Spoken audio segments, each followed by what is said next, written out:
যে জিনিসটা আপনারই বানাইতে লাগছে 50 থেকে 55 বছর, সেই জিনিসটা একটা 20 থেকে 22 বছরের ছেলের কাছ থেকে আপনি কিভাবে আশা করেন? আপনি কিভাবে আশা করেন যে একটা 20 থেকে 22 বছরের ছেলে আপনার ওই 50 বছরের বানানো সম্পত্তির মতো সম্পত্তি সে তৈরি করতে পারবে? হ্যাঁ পারবে। কখন পারবে? যখন তার বাপের থাকবে। বাট তার বাপের যদি না থাকে ভাই, তাহলে তো সে এটা কখনো তৈরি করতে পারবে না। তখন আপনারা কি করেন? আপনারা ওই যে সুগার ড্যাডি খুঁজেন, মানে আপনার থেকেও তখন বয়স বেশি সেরকম একটা লোকের সাথে আপনার মেয়েকে বিয়ে দেন। কেন বিয়ে দেন?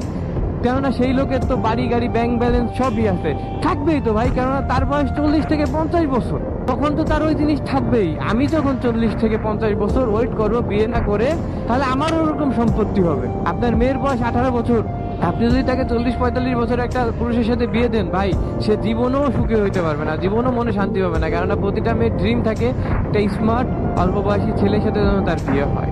এই জন্য ভাই, সমাজের মেয়ের বাবা যারা আছেন, আপনারা আপনাদের মতিগতি চেঞ্জ করেন।